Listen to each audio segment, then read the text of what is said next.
Dante D. O Dante D, como diz a palavra, é um dia, digamos, dedicado a Dante. No dia 25 de março, de 700 anos atrás, o Dante Alighieri, sommo poeta italiano, começou a escrever a Divina Comédia, então começou a descer lá no inferno, né? Porque ele, antes de tudo, apresentou os cânticos do inferno e depois do purgatório e do paraíso. Então, esta é uma data importante. Se festeja não só, obviamente, aqui, se festeja na Itália e também em todas as embaixadas e consulados no exterior. E vamos dizer que hoje é um dia e vai ter também uma apresentação especial com a colaboração da Universidade Federal do Paraná e com o nosso Dr. Luiz Hernani Frittoli, que é um dentista, ele estudou Dante durante toda a sua carreira, então ele vai apresentar uma palestra, vamos dizer, sobre um cântico do inferno, cântico 26 do inferno. Ma io queria só salientar a importância para todos os italianos di Dante Alighieri. O Dante Alighieri é o sommo poeta, cioè vamos dizer que aquele que criou, vamos dizer também, a língua italiana e também a literatura italiana. Todo mundo, estudantes, a partir da escola primária, começam a conhecer o Dante. E depois os estudos de Dante continuam também na escola secundária. E eu mesmo fui muito influenciado da leitura da Commedia, da Divina Commedia, que é, obviamente, a obra mais importante dele. E eu lembro ainda que quando tinha 16 anos, fui para Ravenna, que foi a última cidade onde o Dante Alighieri morou. E fiquei, digamos, impressionado. Eu queria visitar a tomba di Dante, o túmulo di Dante, che sta in Ravenna. E fiquei realmente emozionado por isso, porque eu sempre, anos de estudo de Dante, então, por que não visitar a tomba do sommo poeta? E ele, obviamente, não escreveu só a Divina Commedia, que é a sua obra maior, mas escreveu várias obras, vamos lembrar, Vita Nova, Convívio, De Vulgare Eloquência. Ele escreveu em vulgare, cioè uma língua que era italiano e florentino, porque ele era de Florença. Porque você sabe que a língua italiana, digamos, a raiz da língua italiana é no dialeto de Florença. Então, foi ele que começou a escrever nesta linguagem, que depois foi a base para a língua italiana, então, que foi espalhada para todo o país. Este ano se comemora os 700 anos também do seu falecimento, 1321, e esta é uma primeira apresentação de várias manifestações sobre Dante, palestras, encontros, leituras dramáticas, que vamos fazer durante todo o ano. Agora, eu não quero mais, digamos, falar sobre isso, e quero também passar a palavra ao nosso professor Luiz Hernani Frittoli, que vai apresentar, também fazer uma palestra sobre o canto 26 do inferno, que realmente é um dos cantos mais interessantes, onde se fala também do herói Ulisse, que o Dante colocou no inferno, porque Ulisse conseguiu alcançar os limites humanos, ele queria ir além.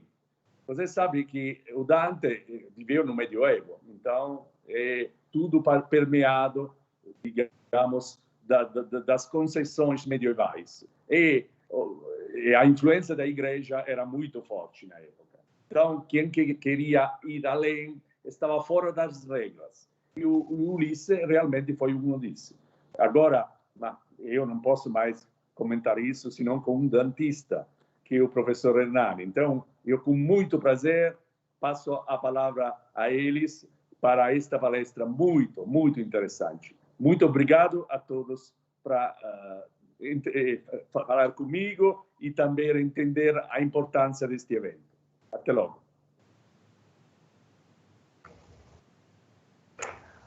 Bom, muito obrigado. Bom dia a todos, bom dia, cônsul, bom dia a todos os que estão nos ouvindo. Em primeiro lugar, eu gostaria de agradecer ao cônsul-geral da Itália em Curitiba, Salvatore Di Venezia, pelas belas palavras de abertura deste evento. Mas, na verdade, eu agradeço não somente pelas belas palavras, mas principalmente pela presença efetiva no evento e pelo apoio institucional que deu desde o início a esta nossa iniciativa. Seu apoio e sua participação constituem um sinal muito positivo de uma nova postura do Consulado-Geral da Itália, uma aproximação sempre desejada e benéfica para nossas instituições. Devo dizer que eu fico muito feliz com essa postura do cônsul de Venezia, porque com várias gestões anteriores do consulado, as iniciativas desse tipo sempre foram muito raras e muito tímidas. Então, manifesto publicamente meu aplauso e, em nome da área de italiano da Universidade Federal do Paraná, manifesto nossa disposição de que esta seja apenas uma primeira prova de uma relação interinstitucional destinada a se fortalecer no futuro. Muito obrigado, cônsul. Eu gostaria de agradecer também às organizadoras deste evento, minha colega na UFPR, professora Karine Marielle Rocha da Cunha, e a nossa professora leitora ligada ao Ministério das Relações Exteriores da Itália, professora Paoletta Santoro, que tem prestado serviços inestimáveis ao nosso curso, com um trabalho de altíssima qualidade, contribuindo enormemente para a formação dos nossos graduandos de italiano. Muito obrigado também à professora Paoletta. E, finalmente, gostaria de agradecer ao nosso aluno graduando de italiano, Vinícius Peretti, pelo apoio logístico, porque é ele que cuida tecnicamente de toda essa parte da nossa transmissão. Obrigado, Vinícius. Eu gostaria de agradecer também a presença virtual de todos os que estão nos assistindo, esperando que estejam todos bem neste momento tão complicado, tão difícil da nossa história. Essa espécie de limbo em que nos encontramos todos, tudo suspenso, parece que as coisas não vão adiante. Mas, na verdade, eu prefiro pensar que esta situação é mais como um purgatório, que é, sim, um lugar de sofrimento, mas também de reflexão e um lugar do qual se evolui para uma situação melhor. Parece inferno, mas não é. Então, sejamos otimistas. Eu tenho certeza de que, em breve, os proverbiais dias melhores virão e estaremos em uma situação melhor do que desta pandemia que parece interminável. Parece inferno, mas não é. Então, sejamos otimistas e vamos aproveitar esse tempo. Acho que o melhor que nós podemos fazer é ficarmos em casa, aproveitarmos para estudar, trabalhar e aprendermos algo.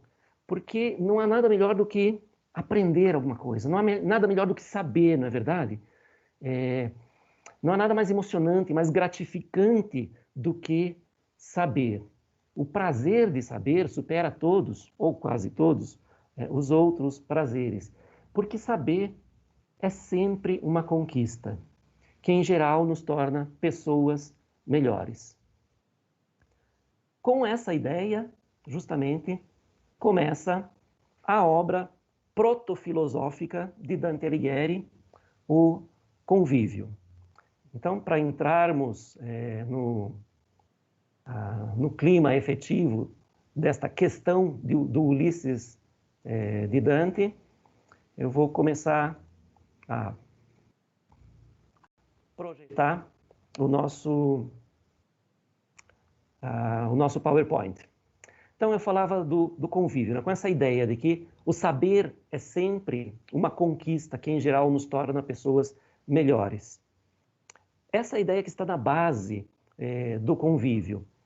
As primeiras palavras, a primeira frase do convívio são justamente estas. Assim como diz o filósofo, no princípio da primeira filosofia, todos os homens naturalmente desejam saber. O filósofo, por antonomasia, é Aristóteles. A primeira filosofia é a metafísica. Então, parafraseando esse início do convívio, assim como diz Aristóteles, no princípio da metafísica, todos os homens naturalmente desejam saber. E a razão disso é que Deus criou todas as criaturas com uma inclinação intrínseca a buscar a própria perfeição. Uma inclinação intrínseca a buscar a própria perfeição. E, aí continua Dante no Convívio, dado que o saber é o grau máximo de perfeição da nossa alma, no qual reside nossa última felicidade, a ele, ao conhecimento, todos nós tendemos. É justamente daí que parte também todo o episódio do Ulisses de Dante, a última aventura de Ulisses, que, de certo modo, representa também simbolicamente a maior aventura intelectual de Dante. O Ulisses dantesco é o início de uma nova tradição de manipulação de um material mitológico, literário, cultural, que se tornará referência para os séculos posteriores. É claro que essa tradição não é invenção de Dante. Dante não é o primeiro a imaginar novas aventuras de Ulisses ou de outros heróis gregos e latinos, e outros heróis tantos da literatura. Essa é uma tradição que já era muito bem consolidada na época de Dante, seja de reelaborar, derivar, inventar, dar continuidade às aventuras dos heróis gregos, latinos, seja do ciclo arturiano, né, Rei Arthur e os Cavaleiros da Távola Redonda, ou do ciclo carolíngio, Carlos Magno e os 12 pares de França, na luta dos cristãos contra os mouros. Enfim, toda essa literatura mais antiga teve uma continuidade muito prolífica. O próprio Virgílio é o maior exemplo disso. Virgílio dá continuidade à obra de Homero. Então, mas também chegando muito mais próximo de Dante, nós temos ali inúmeros romances ou narrativas, tanto em prosa quanto em poesia, que reelaboram ou imaginam novas aventuras desses heróis clássicos. Então não é novidade de Dante, mas a novidade de Dante digamos assim, está no destino final que ele dá ao herói e no contexto anacronicamente cristianizado em que se dá essa jornada final do Ulisses. E graças justamente a essa interpretação original, é que o Ulisses de Dante é esse episódio que é expropriado à tradição antiga para se tornar um novo argumento de confirmação da fé cristã. Novo argumento de confirmação da teologia cristã. Porque nós não podemos jamais esquecer que Dante foi um poeta cristão, profundamente, absolutamente cristão, convicto. E a Divina Comédia, Dante mesmo a define como um poema sacro.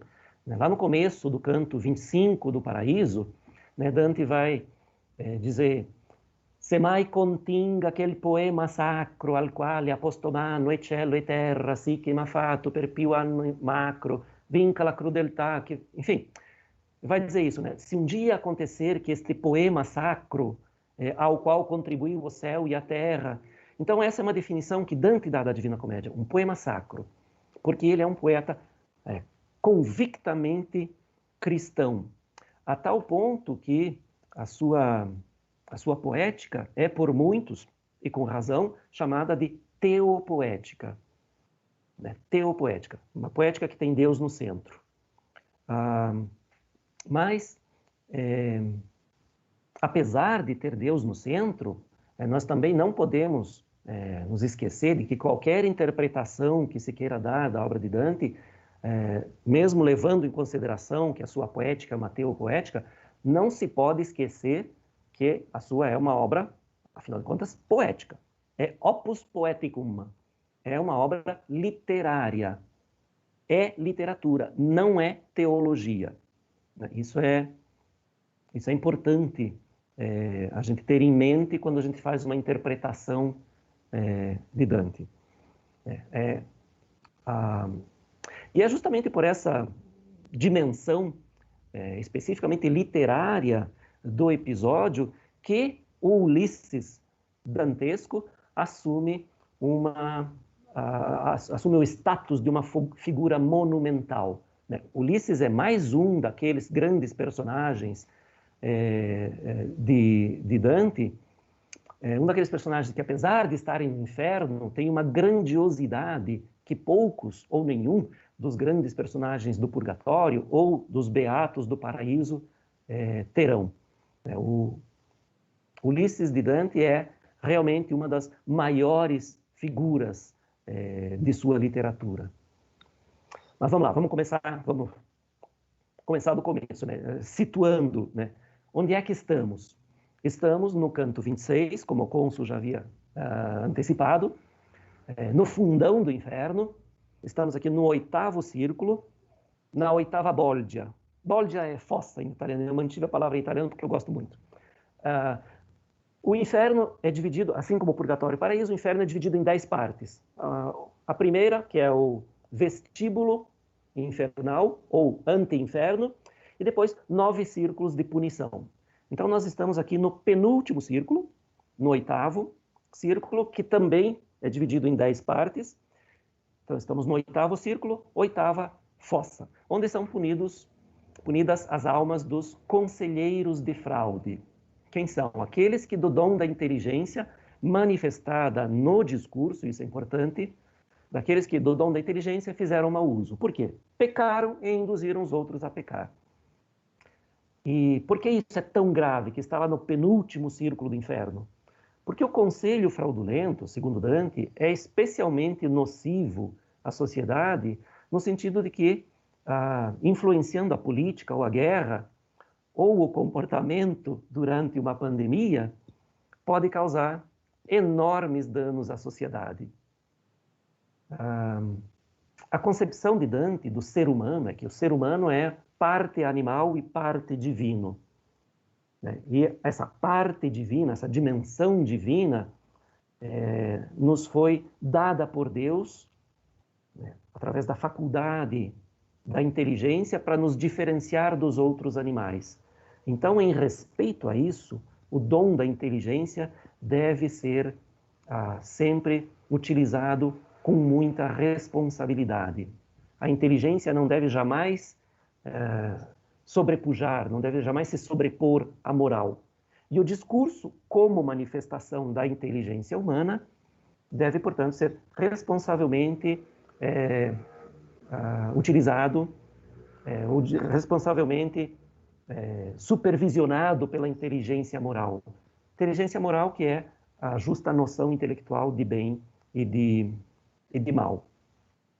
Bom, aqui nessa pequena introdução nós temos já alguns elementos muito fortes que unem, sempre sob a sombra onipresente de Aristóteles, unem Dante, Virgílio e Ulisses. E aqui, nessa união de Aristóteles, Virgílio e Ulisses, nós temos simplesmente, nesse memorável encontro produzido por Dante, promovido por Dante, nós temos os 3 exemplos máximos que Dante escolhe para representar o máximo desenvolvimento da humanidade pagã. Nós temos aqui os 3 vértices da humanidade pagã. Aristóteles, que foi o máximo do desenvolvimento intelectual, que se traduz em termos de filosofia, Virgílio em termos de poesia e Ulisses em termos de ação. Na verdade, de discurso e ação. 2 desses são mais fáceis de a gente interpretar. Aristóteles é plenamente o desenvolvimento intelectual baseado na razão. Virgílio, o Virgílio de Dante, não o Virgílio histórico. O Virgílio de Dante está um passo além, porque além de ser também um representante da razão, da filosofia, né, da inteligência pura, Ulisses tem, digamos assim, além da razão, a sensibilidade poética. Então, uma certa dose de uma intuição metafísica que faz com que ele, Virgílio, tenha noção dos limites da própria razão.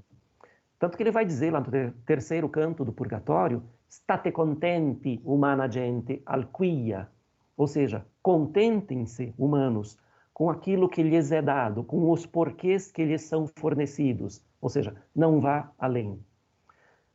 Mas Ulisses é o personagem mais controverso, mais complexo desses três, porque Ulisses representa a exacerbação da ambição intelectual humana, levado por uma curiosidade que não respeita limites. Ulisses é representante daquela vontade de saber que eu dizia há pouco sobre o início do convívio, aquela vontade de saber. Ulisses quer conhecer o mundo, quer conhecer os vícios e as virtudes dos homens, quer conhecer tudo. Bom, isso para situar um pouco a gente, né, nesse universo que Dante constrói em torno da figura de Ulisses. Mas vamos lá, ao canto.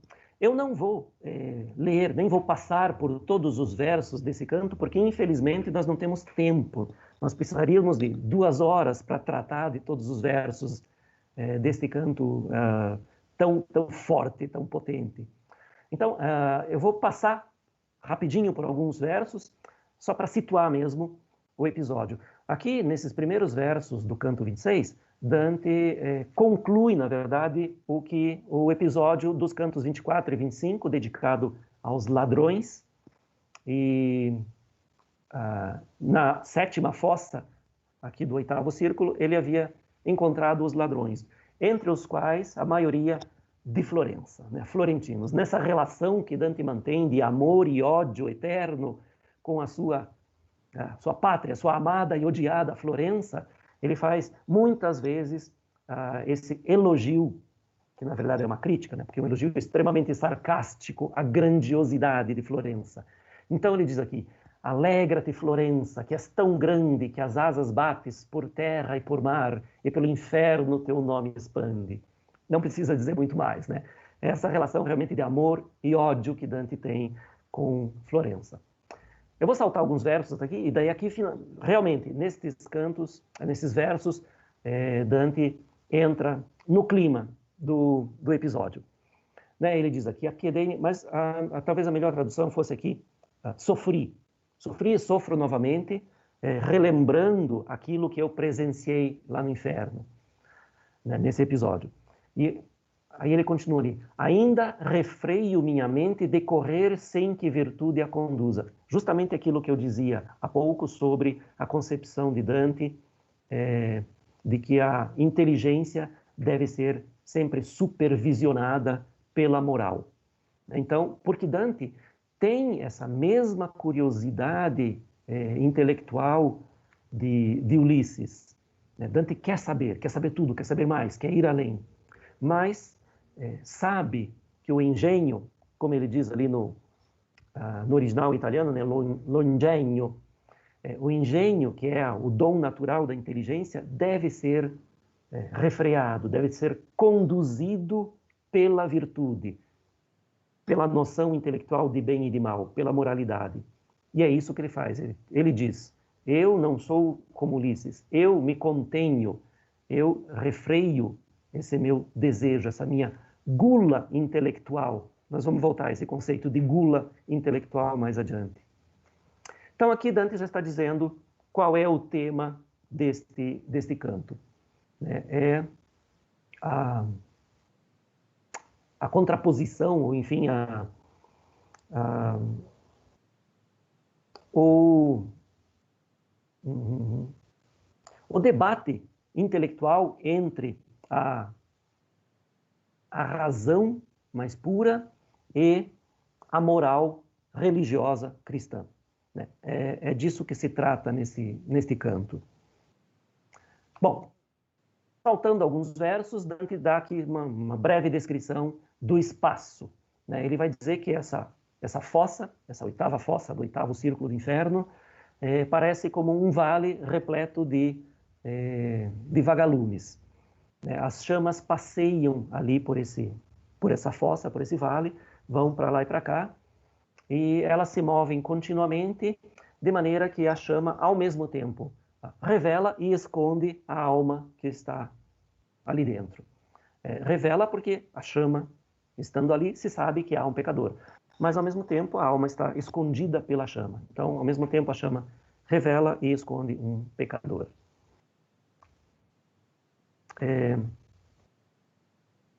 E aí o Virgílio confirma a Dante, sim, em cada fogo, em cada chama, está um pecador. Dante diz, sim, já tinha percebido. Mas uma chama chama a atenção de Dante, é uma chama que tem as pontas divididas, tem a ponta dividida em duas, né? Isso faz imediatamente vir à memória de Dante o episódio de Eteocles e Polinices.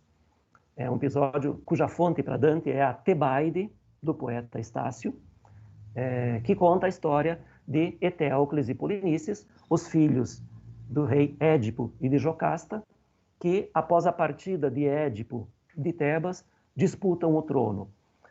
Eles entram num acordo, Eteocles e Polinices, de que cada um vai reinar durante um ano. Eteocles é o primeiro, e ao final do primeiro ano, ele se nega a ceder o trono ao irmão. Polinices, então, busca apoio de outros 6 reis e vai mover guerra contra Tebas, contra Eteocles. No episódio que é bastante conhecido na literatura, né, que é os 7 contra Tebas. Resumindo isso, num duelo final, Eteocles e Polinices matam um ao outro e depois são colocados na mesma pira funerária para que os cadáveres sejam queimados. A chama que queima os dois se divide, manifestando que o ódio que eles sentiam um pelo outro perdura até depois da morte. Bom, essa é a suposição de Dante, que sejam Eteocles e Polinices. Virgílio vai dizer, não são. São Ulisses e Diomedes. Diomedes, aliás, é filho de um daqueles reis que se aliaram a Eteocles a Polinices contra Eteocles. Diomedes é filho de Tideu. Diomedes, rei do Argo, né, todo mundo sabe, Ulisses, rei de Ítaca. Então aqui Virgílio diz, são Ulisses e Diomedes. É claro que Dante, a essa altura, enlouquece de desejo de conversar com os dois, né? Virgílio justifica aqui o porquê de Ulisses e Diomedes estarem aqui neste círculo destinado às almas condenadas por conselho fraudulento. Então, quais são os pecados dessas almas? Ulisses vai elencar 3. O logro do cavalo de Troia, né, o engano, o golpe baixo que Ulisses imaginou para vencer a guerra. Mas daí, Virgílio, como muito frequentemente acontece com Dante, vai dar um elemento positivo para contrabalançar esse elemento negativo. Ele vai dizer que a destruição de Troia, o logro do cavalo, foi porta para dos romanos garbosa semente. Então, o fato de que Troia foi destruída foi o motivo pelo qual Enéas, abandonando a Troia em chamas, fez a sua viagem cheia de aventuras até chegar ao Lácio, né, no centro da Itália, ali o Lácio, e ali entrar em guerra com Turno, matar Turno, conquistar, casar com Lavínia, e depois ter, enfim, a descendência que vai fundar aquilo que depois vai se tornar o Império Romano. Então, por isso, né, ele diz, o logro do cavalo, destruição de Troia, que foi porta para a garbosa semente dos romanos. Enéas que vem até o Lácio para gerar depois o Império, aquilo que vai ser o Império Romano. Então, o logro do cavalo de Troia é o primeiro dos pecados de Ulisses e Diomedes. O ardil pelo qual morta Deidame ainda por Aquiles chora é o resgate do maior de todos os guerreiros, Aquiles, sem o qual os gregos jamais poderiam ter vencido Troia. Essa é a ideia. Aquiles havia sido levado para a ilha de Sciro, ou Esquiro, por sua mãe, a ninfa marinha Tétis, que sabia, por uma profecia de Calcante, que se Aquiles participasse da guerra, ele seria morto. Então ela levou Aquiles para a ilha de Esquiro, e lá ele ficou escondido por um tempo. Mas Ulisses e Diomedes descobriram onde ele estava e foram lá resgatá-lo e levá-lo para vencer a guerra, mesmo sabendo que ele seria morto na guerra. E o terceiro dos golpes baixos, dos enganos, dos crimes, por assim dizer, de Ulisses e Diomedes foi o roubo da estátua de Palas Atena, protetora de Troia. Então aqui Ulisses justifica o fato de Ulisses e Diomedes estarem aqui neste círculo do inferno. Depois a gente vai ver que não é bem isso. A justificativa de Dante é um pouco outra, vai muito mais na direção da responsabilidade do uso da palavra, do discurso. Bom, aí então Dante vai fazer esse pedido extremamente enfático, né? Ele vai dizer para Virgílio: tem priego e ripriego, e che il priego valha mille, che non mi facci dell'attender niego. Quer dizer, ele está desesperado de vontade e pede para Virgílio: podemos falar com ele? Podemos? Virgílio diz: sim, claro, podemos. Mas Virgílio impõe uma condição, ou dá uma, digamos assim, faz um pedido a Dante, dizendo: tudo bem, vamos lá falar com eles, mas você fica quieto, eu falo. Né? Dante não pode falar com os gregos. Bom, ele vai dizer isso, né? Deixa falar para mim, que entendi bem o que queres, porque do teu falar, sendo gregos, talvez tenham desdém. Muito discutida essa função de intermediário que Virgílio auto-assume aqui. Não há uma unanimidade entre os estudiosos de Dante sobre as razões dessa exclusividade de Virgílio falar com os gregos. Mas há alguns elementos com os quais todos concordam, ou a maioria concorda. Alguns desses elementos são, por exemplo, Dante não falava grego, segundo todos os biógrafos de Dante, né, enfim, as notícias que se tem sobre ele, Dante não falava grego. Um outro elemento importante é que os gregos tinham fama de soberbos. Né? Durante toda a Idade Média, os gregos tinham essa fama de presunçosos, de arrogantes, de soberbos, porque se achavam, e com razão, culturalmente superiores a todos os outros povos. Um outro motivo para que Virgílio seja intermediário é que Ulisses e Diomedes foram dois dos maiores heróis, né? Grandes, ilustres personagens de grandes autores, na verdade dos maiores autores, né? O maior poeta grego, Homero, e o maior poeta latino, Virgílio, na opinião de Dante. Então, devido a essa fama de soberbos que tinham, ao fato de serem esses personagens ilustres dos maiores poetas, era bem possível que eles não quisessem se rebaixar a falar com um poeta menor, como esse tal de Dante Alighieri, seja lá quem for esse. Então essa é uma das razões, né, para que o Virgílio seja o intermediário. Mas a razão mais forte, mais racional até para isso, é que Virgílio era já o intermediário natural entre o mundo grego clássico e o mundo latino, entre o mundo grego e o mundo medieval, entre o mundo cristão e o mundo pagão e o mundo cristão. Virgílio era já considerado um poeta, profeta, até certo ponto. E mesmo porque foi, digamos assim, aquele que elevou ainda mais o nível da literatura de Homero e de outros tantos. Então, Virgílio era já o intermediário natural entre mundo antigo e mundo medieval, mundo pagão e mundo cristão.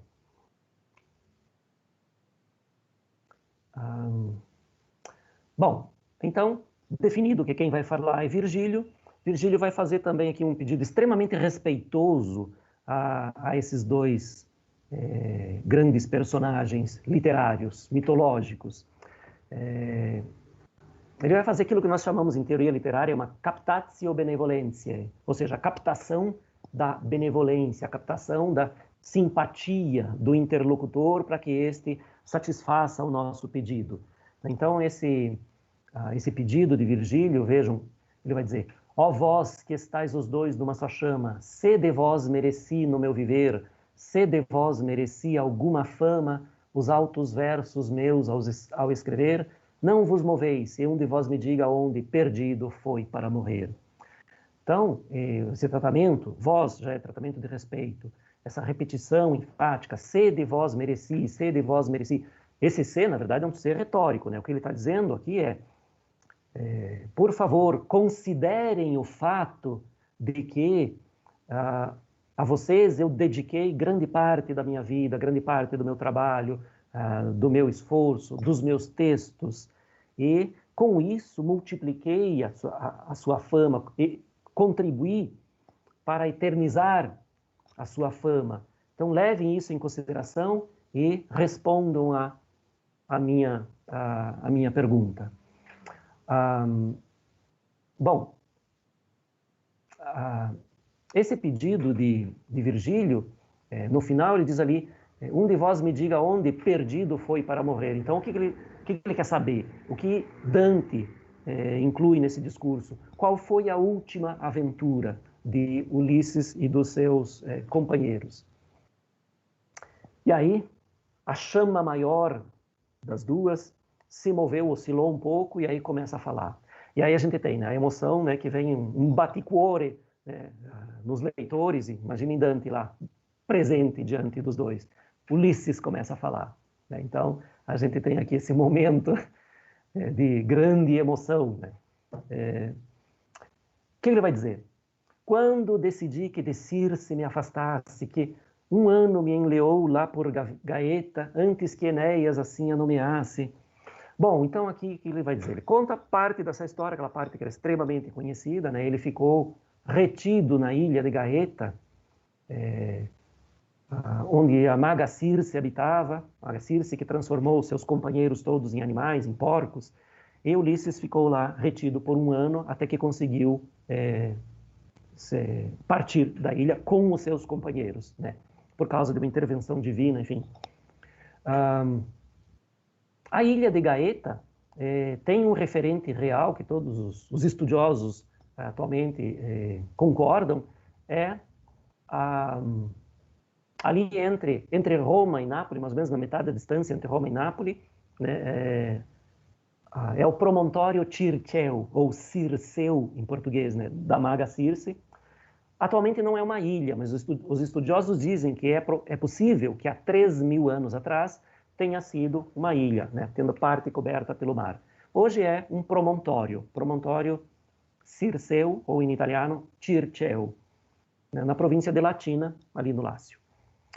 Aqui a gente tem, parêntese aqui, não tem a ver mais com a estética do que com a questão que nós estamos tratando a questão epistemológica do Ulisses, né? Mas é algo muito interessante, que Dante faz bastante, mas aqui é uma concentração maior. A gente tem aqui um caso de múltiplos níveis de intertextualidade que enriquecem o texto quando a gente analisa um pouco mais profundamente. Vejam que aqui a gente tem Ulisses, que é personagem de Homero, fazendo referência a Enéas, que é personagem de Ulisses, Ulisses, que é personagem de Dante, todos narrados por Dante, que aqui também é personagem de Dante. Então a gente tem múltiplos níveis de intertextualidade. Aliás, aqui, um outro parênteses, Dante pelo que eu sei, e nunca encontrei informação contrária a essa, Dante é o primeiro autor do Ocidente a se colocar como personagem de uma obra de ficção. De ficção, bem entendido, não como obra de confissão, como as Confissões de Santo Agostinho, por exemplo, não, como personagem de uma obra de ficção. Dante é o primeiro autor do Ocidente a inventar um seu avatar literário, se colocar como personagem. Então, aqui a gente tem Ulisses, personagem de Homero, que fala de Enéas, personagem de Virgílio, e Dante, todos os personagens de Dante. Bom, voltando ao nosso texto aqui. Ulisses, então, diz que ficou 1 ano aqui, retido por Circe, e quando finalmente conseguiu partir, ele é devorado por aquele fogo interno que lhe causa aquela imensa sede de conhecimento, sede de saber. Então ele vai dizer que nem os amores mais poderosos que existem, nem de filho, nem de pai, nem o amor da esposa, em mim puderam vencer o fervor que me impelia a conhecer o mundo e dos homens os vícios e o valor. Então vejam, o que ele diz aqui é que nem esses 3 tipos de amor, que são os mais fortes da concepção de Dante, puderam contê-lo, puderam retê-lo na ilha de Ítaca. Enfim, junto a Penélope, ao pai e a esposa, onde quer que fosse. Então, ele, levado por esse ardor, por esse fervor de conhecer o mundo e os vícios e as virtudes e o valor dos homens, ele parte em busca do desconhecido.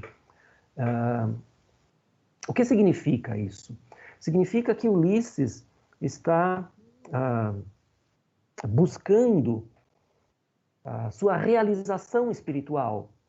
Porque se vocês lembram, lá no começo, quando nós falamos, né, Dante acredita que o saber é o grau máximo de perfeição da nossa alma. E no saber reside a nossa última felicidade.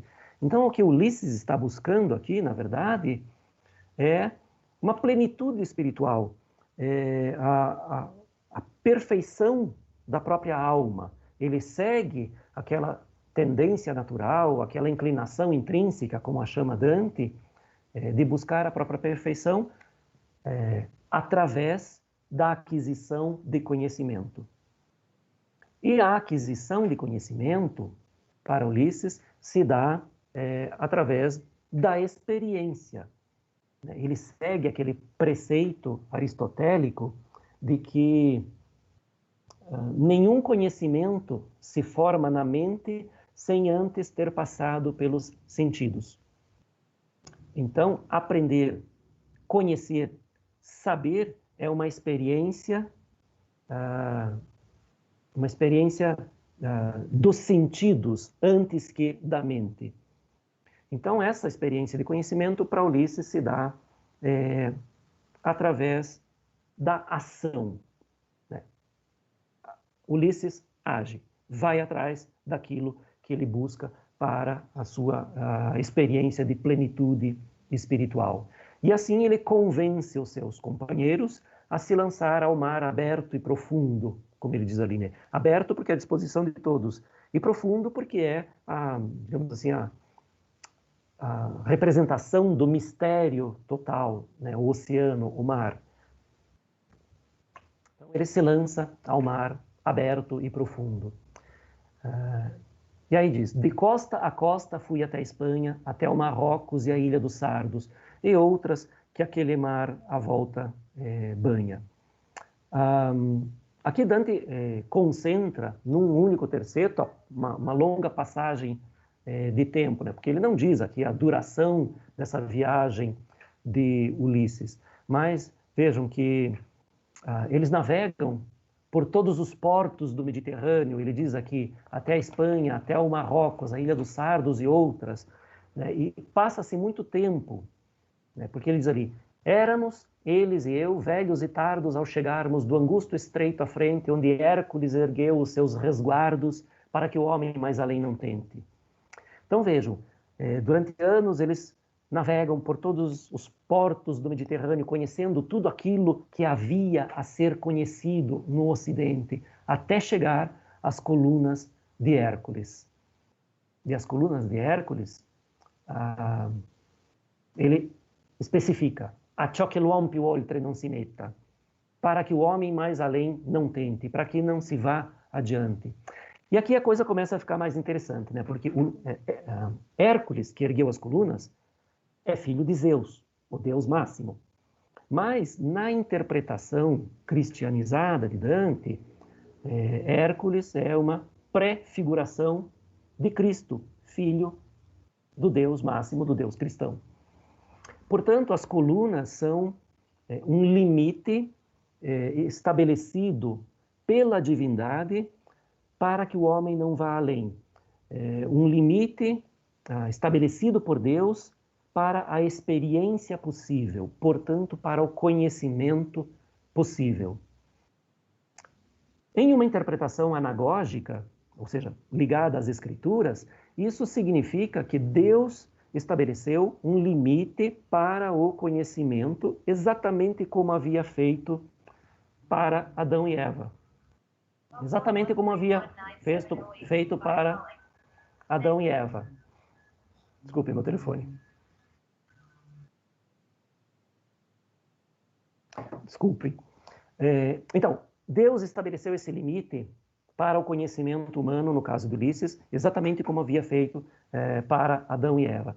No Jardim do Éden, os primeiros humanos podiam fazer tudo, conhecer tudo, ter a experiência de tudo, exceto provar do fruto da árvore do conhecimento, do bem e do mal. Então, aqui, o pecado de Ulisses se assemelha muito ao pecado de Adão e Eva, mais diretamente ao pecado de Eva, no sentido de que tanto Ulisses quanto Eva pecam e induzem outros a pecar. Então, aqui, aquele conceito que eu havia dito de gula intelectual. Por que gula intelectual? Porque está ligado ao pecado de Adão e Eva, a representação da ruptura do pacto com Deus, o não respeito ao limite imposto por Deus está representado no ato de comer um fruto. Comer um fruto do qual eles não precisavam para se alimentar. Então tem um resquício do pecado de gula ali. Eles podiam comer de tudo e eles não tinham fome, mas provaram daquele fruto. Qual é a relação disso com a gula intelectual? Ora, o alimento, o fruto é alimento para o corpo. O saber, o conhecimento é alimento para a mente. Então, ambos exageram nesse alimento. Eles ingerem mais do que o necessário. Esse é o conceito de gula. Ingerir mais do que o necessário, levado pelo prazer do sabor ou do saber. Então, o prazer do sabor ou do prazer, aquele prazer excessivo. Então, eles querem se alimentar de um conhecimento excessivo, um excesso que lhes faz mal, que é proibido. Esse é o conceito de gula intelectual. Então, Ulisses tem essa gula intelectual. Então, o pecado deles é não resistir a essa tentação de provar o excesso. E isso está ligado, é claro, essa ambição intelectual está ligada à questão de querer se assemelhar a Deus.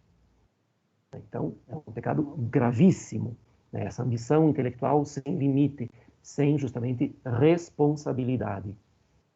E a responsabilidade dessa inteligência não conduzida pela virtude se transmite aos outros através do discurso de Eva ou de Ulisses. Então, a responsabilidade do discurso é muito grande, a responsabilidade do uso da palavra é fundamental. E é exatamente aqui que o pecado de Ulisses se torna maior, se amplia. Ele convence os seus companheiros a pecarem com ele. Como? Qual é o discurso de Ulisses? Aqui, esse discurso, essa pequena oração, Ulisses mesmo vai chamar de oração picciola. Essa pequena oração de Ulisses é um primor de retórica, uma maravilha de retórica, porque ele encontra os argumentos absolutamente adequados, diretos, objetivos. Como homem de ação, não perde tempo e não perde palavras, mas usa as palavras exatas, perfeitas, para convencer os seus companheiros. O que ele diz aqui? Ó irmãos, disse eu, que por 100.000 idos perigos alcançaste o ocidente, a esta vigília dos nossos sentidos, tão breve que nos é remanescente, não queirais recusar esta experiência, seguindo o sol de um mundo sem gente. Considerai a vossa procedência. Não fostes feitos para viver como brutos, mas para buscar virtude e sapiência. É genial esse pequeno discurso do Ulisses, né? Ele diz, os seres humanos não nasceram para serem brutos como os animais. São dotados de inteligência e livre-arbítrio para poder escolher e buscar a sua perfeição. E, aristotelicamente, né, buscar a perfeição significa buscar virtude e conhecimento através da experiência. Por isso, ele diz, né, os seres humanos, diz aos seus companheiros, nascidos para buscar virtude e conhecimento, não podem se negar a fazer esta experiência sob pena de se igualarem aos animais. É muito forte como argumento para aqueles que têm sede de conhecimento. Além disso, deve-se considerar que Ulisses, justamente como homem de ação, é muito prático, muito pragmático. O que ele diz, além disso, nessa oração aos seus companheiros? Esta vigília dos nossos sentidos tão breve que nos é remanescente, ou seja, eles já estão velhos e cansados. O que mais eles podem esperar da vida? Eles não têm muito a esperar, né? Eles sabem que esta é a última viagem, esta é a última aventura. Então eles não têm mais muito a perder, mas ao contrário, têm muito a ganhar. Tem uma experiência de conhecimento a ganhar, uma experiência fantástica de conhecimento a ganhar, seguindo o sol. Né? Ele diz isso ali, né? Essa experiência seguindo o sol. Por que seguindo o sol? O sol, além de representar Deus, né, a luz do sol, no canto 30 do Paraíso, Dante se refere a Deus como luz intelectual plena de amor. Mas além de representar Deus, né, a luz do sol, materialmente é aquilo que nos faz ver e, portanto, nos faz conhecer. Seguir o sol, portanto, significa seguir a possibilidade de ampliar o conhecimento. Então, essa pequena oração é de uma potência, de uma síntese, em tão poucas palavras, diz tanta coisa, que realmente é um dos momentos mais intensos e mais bonitos, mais perfeitos nessa união de conceito e palavra da Divina Comédia. Essa pequena oração, a gente podia ficar mais uma hora falando só dela, mas como a gente tem tempo, então vamos adiante. O que Ulisses diz ainda aqui, com essa pequena oração, ele entusiasmou tanto seus companheiros que depois seria quase impossível retê-los, mesmo que se quisesse. Né? Não que ele queira, né? Mas mesmo que se quisesse, seria quase impossível retê-los.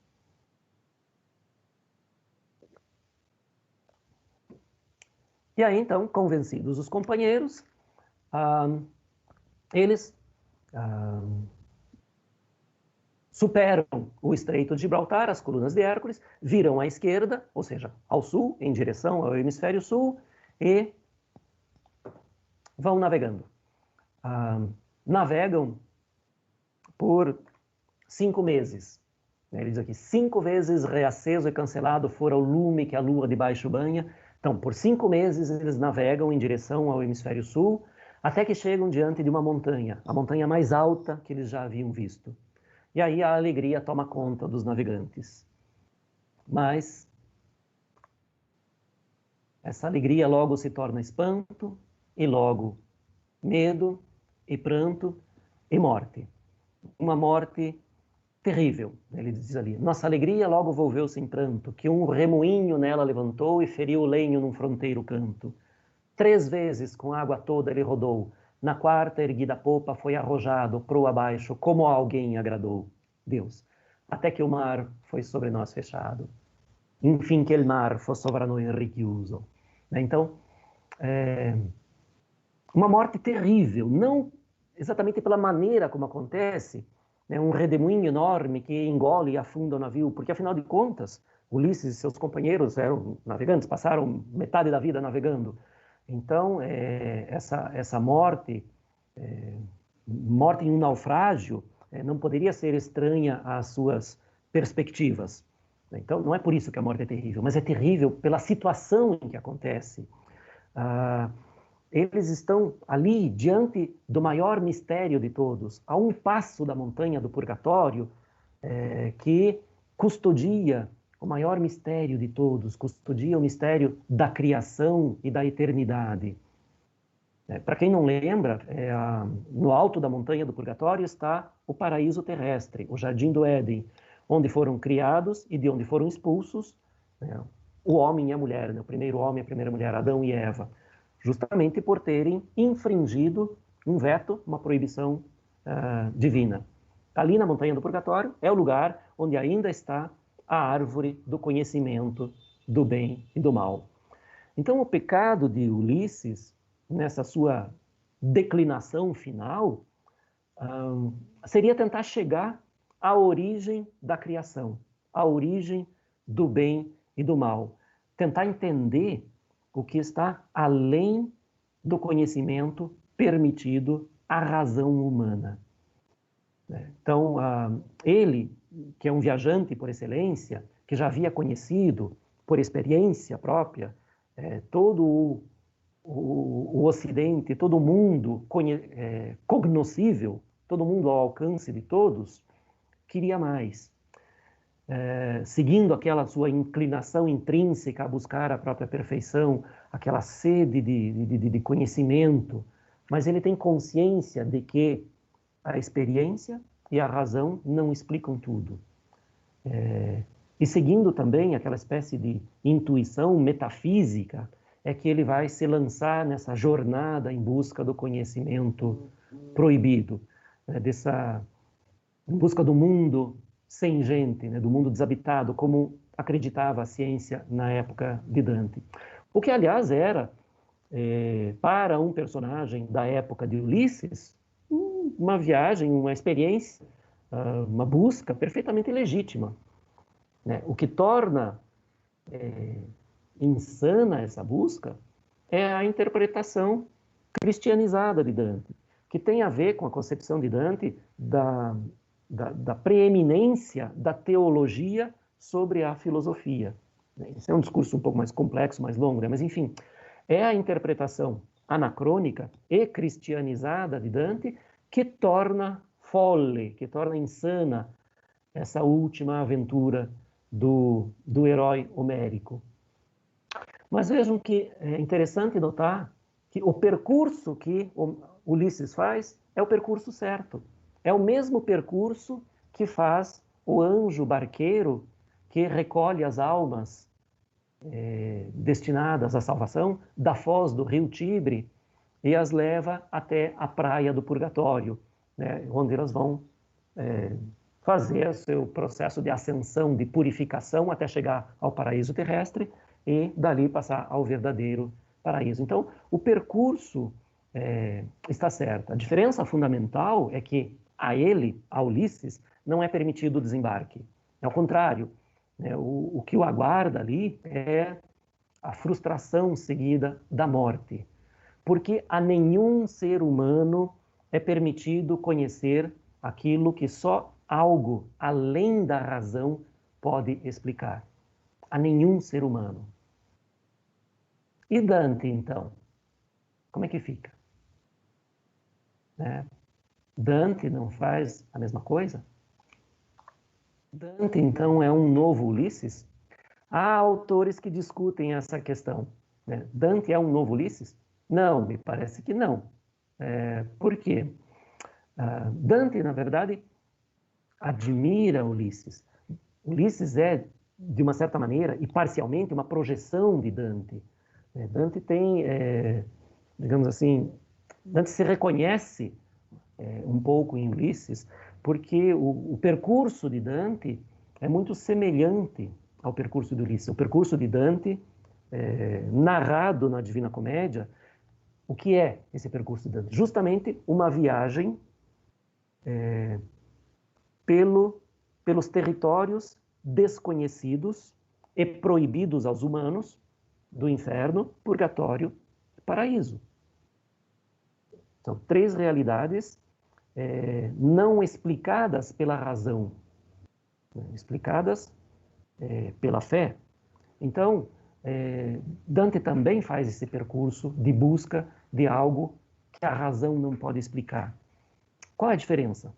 A diferença é que Dante é autorizado, né? Dante também prova do fruto proibido, né, desse conhecimento proibido desde a expulsão do Jardim do Éden. Dante, teoricamente, corre também, então, o mesmo risco de ceder a essa espécie de gula intelectual a que cede Ulisses. Dante tem essa mesma curiosidade imensa de conhecer aquilo que excede a razão. Mas é justamente ali a diferença, que Dante é autorizado. Dante, mais do que autorizado, né? Ele tem o beneplácito divino, sim, mas mais do que isso, Dante é o escolhido por Deus. Isso, claro, segundo a fábula da Divina Comédia, né? Dante é o escolhido por Deus para realizar essa viagem, né? Por causa da sua imensa, inabalável fé e seu alto engenho, ou seja, sua elevada capacidade intelectual, Dante é o escolhido para realizar essa viagem pelos três reinos do além, para ver, para conhecer, para aprender e depois divulgar o que aprendeu. A comédia, a Divina Comédia, é justamente o resultado final dessa jornada pelos três reinos, dessa viagem autorizada pelos três reinos. E a mensagem definitiva, então, da Divina Comédia é uma mensagem puramente evangélica, né, que busca realizar justamente isso que Dante diz, literalmente, nesta epístola que ele envia ao seu protetor em Verona, o senhor de Verona, Can Grande della Scala, ao qual Dante dedica a Cântica do Paraíso. Nessa epístola, em que ele dedica a Cântica do Paraíso ao Can Grande della Scala, ele diz qual é o objetivo da comédia. O objetivo é retirar os homens do estado de miséria, do pecado, e conduzi-los ao estado de felicidade, ao paraíso. Então, desse ponto de vista, a Divina Comédia pode ser vista como um novíssimo testamento. E é aí que, definitivamente, Dante e Ulisses se diferenciam. Pela responsabilidade no uso da palavra, pelo bom ou mau uso que fazem da palavra, que é a manifestação da inteligência. Vejam, Ulisses é um conselheiro de fraude, usa a palavra para induzir outros a pecarem, enquanto Dante, esse poeta evangelista, usa a palavra para salvar todos aqueles que nele crerem. E aí eu coloquei ali, né? Claro que crer na ficção de um poeta, bom, há modos e modos de se crer. E eu creio na verdade poética do texto de Dante, como literatura, né? A verdade poética do texto é que ele é literatura, não é teologia. Então aqui Dante se diferencia de Ulisses. Bom, eu poderia continuar falando o dia inteiro, mas eu acho que eu vou ficando por aqui, porque senão nós não vamos ter tempo de conversar um pouco, né? Abrir para as perguntas. Então, agradeço a todos aqueles que permaneceram até agora, né, pela paciência, e vamos lá, estamos abertos às perguntas.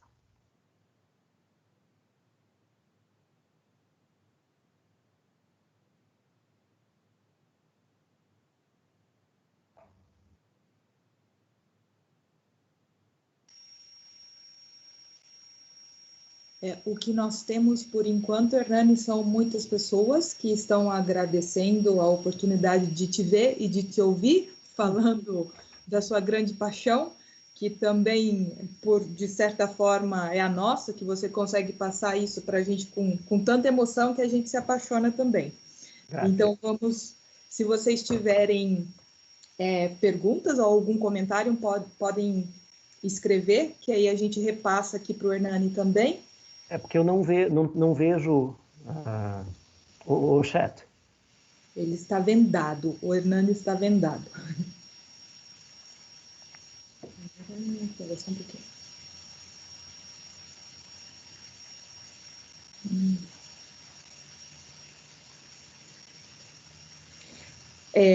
A Thaís Miranda Lobo Batista, ela pergunta: por que Dante se coloca como merecedor dessa viagem, mais que Ulisses? Essencialmente pela fé. Dante é um cristão absolutamente convicto, tem a certeza absoluta de que a fé cristã é a verdadeira fé, que o Deus cristão é o verdadeiro Deus. E ele não duvida, nem por um segundo, a julgar, óbvio, por todas as suas obras, né, por aquilo que ele afirma em todas as obras, e é a única coisa que nós temos para poder julgar, né? Ele tem uma fé absoluta, e ele se acha o mais justo dos homens, né? Nesse sentido, ele tenta seguir à risca os preceitos da ética, da moral e da fé. Então ele diz, no segundo canto do inferno, né, tem uma passagem muito famosa lá, em que Virgílio aparece para Dante no primeiro canto e diz que está ali para conduzi-lo por essa jornada pelos 3 reinos do além, para conhecer o mal no inferno, para descobrir como purificar a alma no purgatório e para ver a recompensa final da felicidade suprema no paraíso. E aí Dante, a princípio aceita, mas depois vem a dúvida, mas será que eu mereço? Dante mesmo se coloca essa pergunta, será que eu mereço?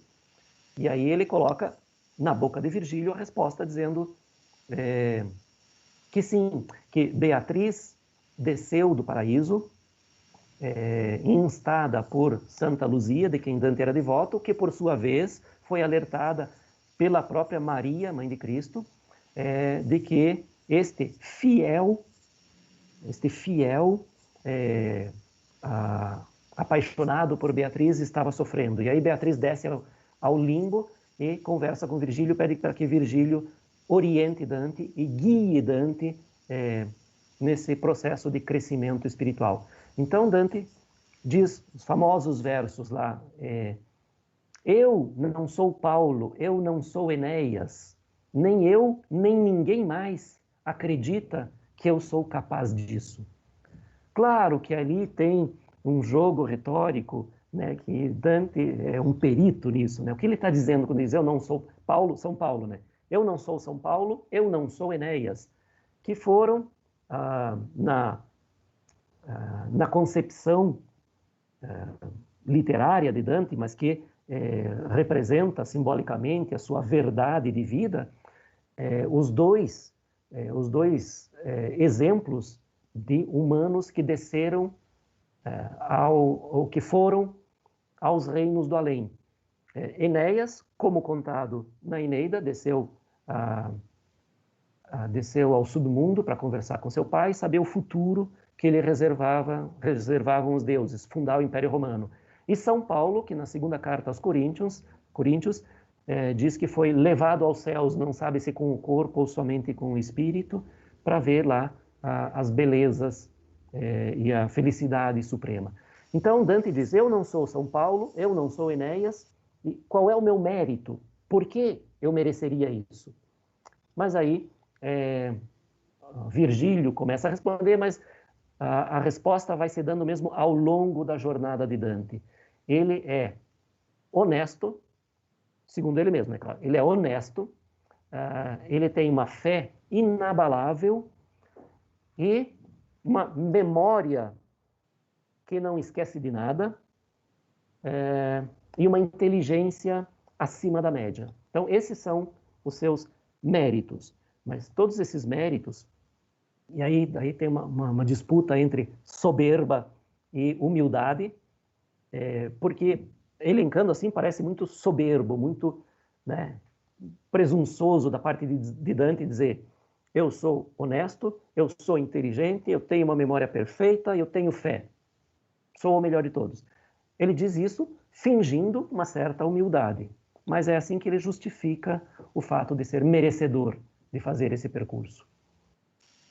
Ok, perfeito. Nós temos ainda outras duas perguntas, e antes de eu passar essas perguntas para o Hernani, eu digo para vocês ficarem aí ainda, que a gente ainda tem um tempinho, né, de evento válido aqui, que logo após a resposta do Hernani a essas duas perguntas, eu vou falar para vocês da surpresa que teremos de abril a dezembro, que o Hernani vai dar para a gente. Então, abril vem a Páscoa, né? Abre tudo, nascimento, vida nova, e aí eu conto para vocês o que vai acontecer. Então, aguentem mais um pouquinho. Hernani, a próxima pergunta é do Derek. Desculpa, Derek, não sei se é mesmo assim que pronuncia seu nome. França, Derek França. Ele pergunta, o que pode ter levado Dante a construir essa obra? E aí eu já passo também a da Jordana Andrighetti, que ela pergunta, por que a Divina Comédia obteve tanto destaque na literatura? Qual o seu diferencial, né? Aí eu acrescentaria, por que até hoje a gente continua lendo a Divina Comédia? É uma obra que não é velha, é um clássico, porque se é um clássico não é velho, né? Hernani, então, a do Derek França, o que pode ter levado Dante a construir essa obra, e a da Jordana, porque a Divina Comédia obteve tanto destaque na literatura. Bom, o que pode ter levado Dante a... o que pode ter levado Dante a escrever, elaborar sua obra é muito difícil da gente responder, porque o que leva um escritor a escrever? Né? Não sei, talvez algo parecido com essa vontade, essa tendência intrínseca a adquirir conhecimento, talvez tenha um contraponto que é uma vontade intrínseca de fornecer conhecimento, de compartilhar com outros aquilo que se conhece, que se sabe, que se tem, que se adquiriu, que se elaborou. Né? É um pouco isso, me parece que muitos exemplos poderiam ser citados, porque me parece que o conhecimento encerrado em si é um pouco estéril. E aquele que detém o conhecimento, mas que não o transmite, faz o quê? Qual é o objetivo? Né? Acumular conhecimento, nessa espécie de gula intelectual, acumular conhecimento sem compartilhá-lo. É como comer demais, acumular, sem compartilhar. Então, é algo muito limitado, mas isso, enfim, é só uma reflexão, né? Eu não sei por que Dante escreveu essa obra. A gente pode confiar na sua verdade retórica, né, nos seus argumentos retóricos, literários. Ele diz especificamente que ele escreve a Divina Comédia com a intenção de dar o seu exemplo de como é possível para todos aqueles que desejam se salvar, desejam ir para o paraíso e não para o inferno. Ele diz, eu dou o meu exemplo. Se eu conseguir, todos podem conseguir. Então, alegoricamente, qual é esse exemplo, qual é esse percurso que Dante faz? Ele diz, todos podem, da mesma maneira que eu, descer ao fundo do inferno, ou seja, reconhecer o mal em todas as suas instâncias, através da reflexão, não precisam todos descer ao inferno, mas essa é, obviamente, a alegorização da questão. Então, todos podem se salvar conhecendo o mal, aprendendo como resistir a esse mal, como purificar o próprio espírito e sabendo qual é a recompensa final. Então, é esta a mensagem que Dante diz que quer passar a todos com a Divina Comédia. Não de uma maneira muito árdua, não de uma maneira muito, digamos assim, muito direta. O que eu quero dizer com isso? Que ele não escreve um texto filosófico, teológico ou de acusação, ele decide passar essa mensagem, que é uma mensagem salvífica no final das contas, se nós acreditarmos naquilo que ele diz, que ele escreve para passar uma mensagem de salvação a todos, através da poesia, de um texto que ao mesmo tempo seja útil e que seja agradável. Então, não um texto mais árduo, texto filosófico ou teológico, mas um texto poético, que além de passar a mensagem, gera prazer estético. Não sei se respondi exatamente, né? Se não respondi, pode rebater que nós continuamos. E aí a outra pergunta, eu anotei aqui, tá, por que a Divina Comédia fez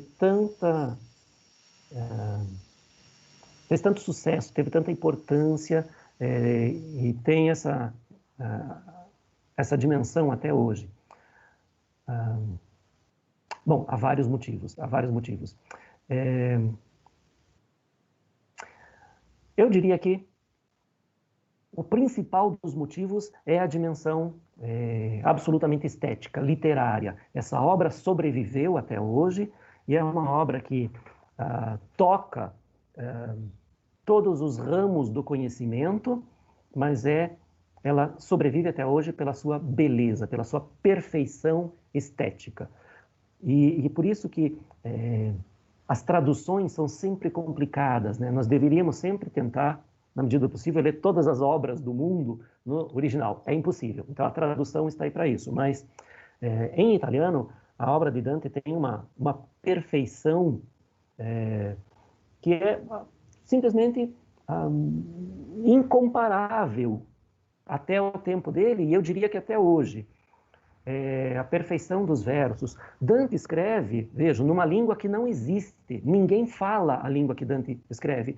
Ele usa, além do dialeto florentino, outros 13 dialetos. Ele escreve em 14 dialetos. Então, assim, um extrato culto desses dialetos. Então, a língua em que Dante escreve, ninguém fala.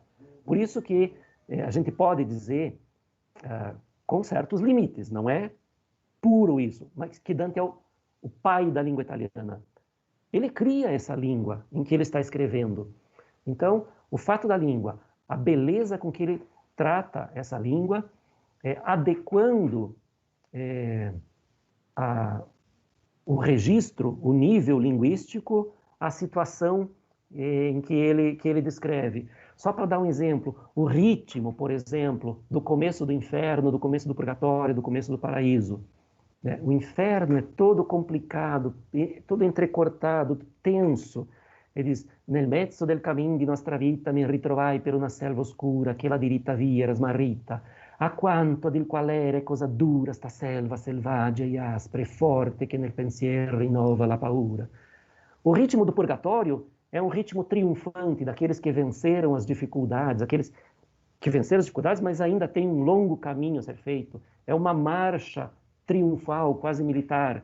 Ele vai dizer assim: percorre il miglior acqua, alza le vele ormai la navicella del mio ingegno, che lascia dietro a sé mar sì crudele, e canterò di quel secondo regno dove l'umano spirito si purga e di salire al cielo diventa degno.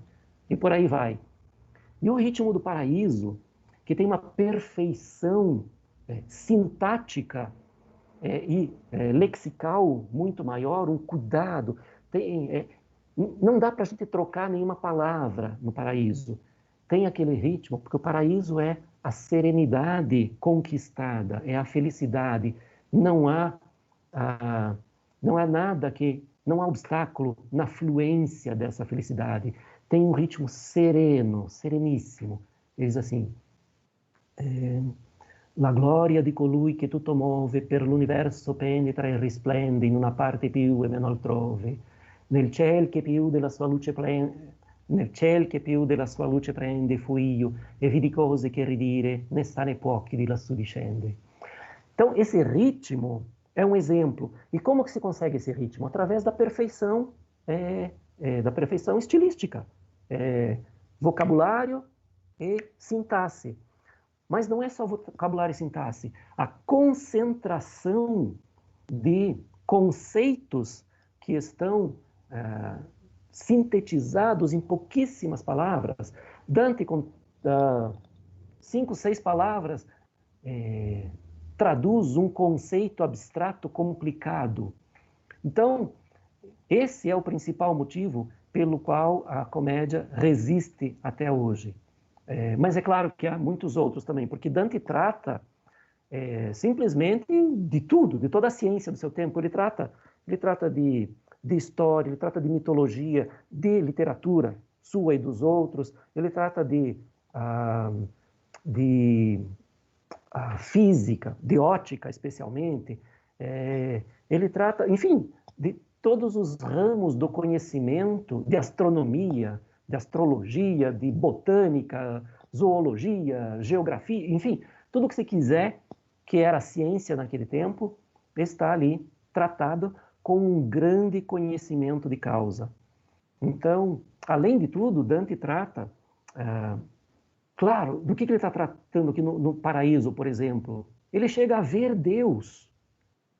Então, mais do que isso, mas, ao mesmo tempo, lá no inferno, por exemplo, tem longos diálogos lá em que são duas pessoas ilustremente desconhecidas, só são ilustres porque são personagens da comédia, que estão lá batendo boca, como dois, sei lá, com dois companheiros de bar, discutindo, brigando, enfim. Ele vai a todas as alturas e desce a todas as baixezas do espírito humano. Então, Dante trata essencialmente daquilo que é humano, né? Por isso, Dante resiste até hoje. E ele trata daquilo que é humano, fazendo essa viagem no que vai além do humano, nos 3 reinos do além. Acho que já falei demais, né? Espero ter respondido. Ok, lógico, respondeu sim.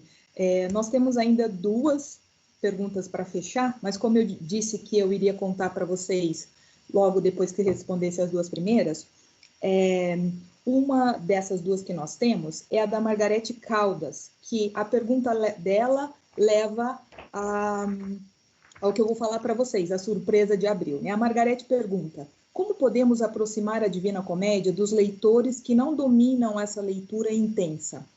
Aí o Hernani não responde, mas eu respondo, e aí o Hernani vai responder a última. Nós podemos aproximar os leitores dessa leitura, né, tão intensa, com um curso de extensão que vai começar no dia 30 de abril, agora, uma sexta-feira, e vai durar por 34 sextas-feiras. O título deste curso vai ser Que Inferno? Toda semana um canto. Então, vocês podem colocar a tônica, né, a entonação que vocês quiserem para esse Que Inferno, né, toda semana um canto, que começa no dia 30 de abril. Então, nessas 34 semanas, o Hernani vai ler, junto com a Pauleta, e junto com todos nós que vamos interagir aqui, dessa mesma forma que nós fizemos hoje, todo o inferno. Então, acho que é uma oportunidade muito legal para todos nós de termos o acesso, como a Margarete perguntou. E aí, eu passo a última pergunta para o Hernani e já agradeço a participação de todos vocês. Vocês vão receber informações pelos e-mails que vocês colocaram na inscrição, né? E também outras informações sobre eventos do Dante vão estar disponíveis no site do curso de Letras Italiano da UFPR. Agradeço a presença de todos e deixo a última pergunta para o Hernani, assim ele responde e pode fazer o fechamento. A última questão é da Isa Santos, da Isabela Santos. Ela pergunta: poderíamos dizer que, mesmo não sendo o motivo principal, a escrita da Divina Comédia também tem como influência o De Volgare Eloquentia?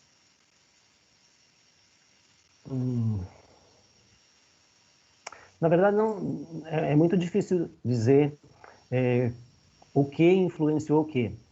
Dante, apesar de ter todas essas facetas, Dante tem... não dá para falar de um sistema filosófico, um sistema de pensamento completo e complexo de Dante, mas Dante tem um pensamento unitário. Então, o De Volgare Eloquentia, na verdade, é uma defesa do uso da língua vulgar. Não dá para dizer que uma coisa influenciou a outra exatamente, porque são do mesmo autor. Então, quer dizer, é simplesmente um texto teórico e um texto prático, poético, que insistem ou que, digamos assim, defendem a mesma coisa. Né? Ele, no De Vulgare Eloquentia, ele defende o uso do vulgar, dizendo que o vulgar é uma língua tão adequada a tratar de todos os temas mais altos, os temas sublimes, quanto o era o latim. Então ele defende isso, dizendo que o vulgar, claro que aí ele descamba um pouco para suas concepções, desculpe, esse descamba não é negativo, tá? É simplesmente ele recorre às suas concepções religiosas para defender o vulgar, alegando como instância última que Cristo falou em vulgar.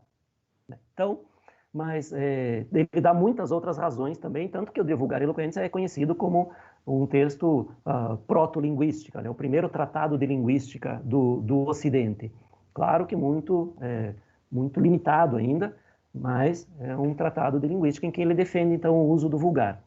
Na Divina Comédia, ele usa o vulgar, então, isso para tratar de um tema sublime, em que outros não ousariam usar o vulgar. E ele é muito criticado por isso, né? Durante a sua vida mesmo, né, existe uma troca de epístolas, de correspondência, em que ele é cobrado por não ter usado o latim como língua para um tema tão sublime.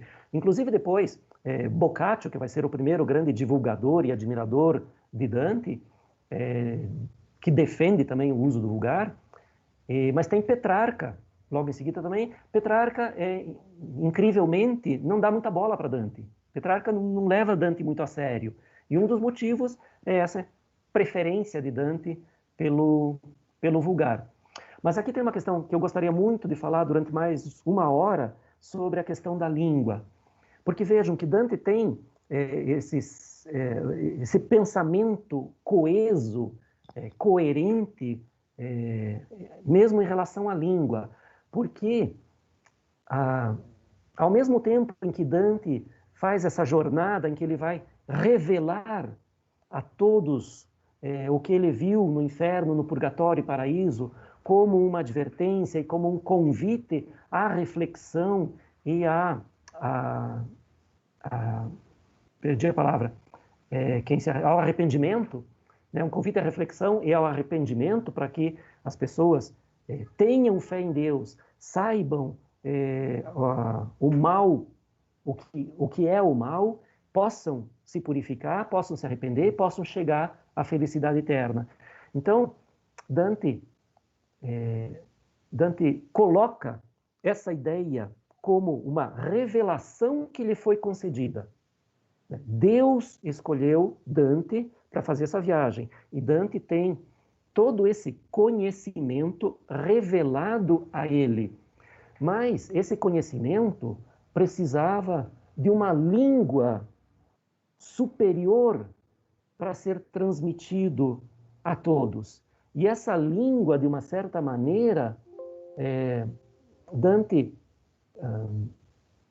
implicitamente, Dante nos diz que essa língua nova também lhe foi revelada. Porque é uma das constantes em toda a Divina Comédia, Inferno, Purgatório e Paraíso, muito mais no Paraíso, mas em todas as três cânticas, Dante diz que, infelizmente, ele não pode descrever detalhadamente aquilo que ele viu, porque não existe língua para isso. A língua humana não é suficiente, e não é só a língua dele, ou fiorentino, ou italiano, ou os dialetos. Não existe língua humana suficiente para descrever aquilo que excede a realidade humana, que é a realidade do inferno, do purgatório e principalmente do paraíso. Então, se não há língua para descrever aquilo que ele descreve, é porque uma nova língua lhe foi também revelada. Então, é esse conceito muito profundo que Dante tem do logos divino, né? Logos entendido como pensamento e palavra, como razão e discurso, né? ele tem essa ideia de que também, de certa maneira, esse logos divino lhe foi revelado. Portanto, é uma língua nova que ele não cria, mas lhe é revelada. Acho que é isso. Espero ter respondido também.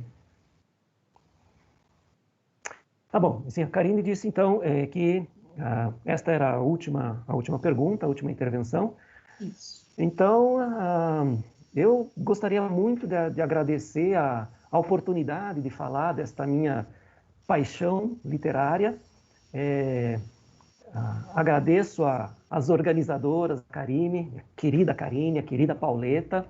Agradeço muito também ao cônsul por ter estado presente e feito a abertura, por ter me chamado de dantista, coisa que eu efetivamente não sou. Eu sou só um apaixonado pela Divina Comédia, não chego a ser um dantista, mas agradeço muito e acho que eu passo a Karine a bola para o encerramento. Né? Muito obrigado a todos. Grazie mille, veramente a tutti quanti.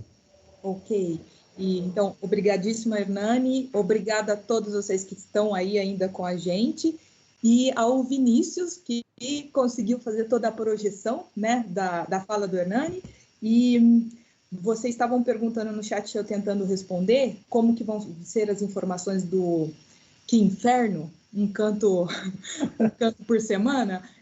Todo mundo que preencheu aquele primeiro formulário, né, que a gente falou que ia mandar o link para vocês entrarem na sala, a gente já tem os dados de vocês ali. Então, a gente vai mandar pelos e-mails, aí vocês vão receber as informações, e aí peço que dissemine, porque com o YouTube é bom que a gente não limita a participação das pessoas. E depois isso fica gravado. Se por acaso alguém em uma das 34 sextas-feiras não puder ouvir o Hernani, vai poder ouvir porque vai ficar gravado no YouTube, né? Então é uma forma muito interessante essa.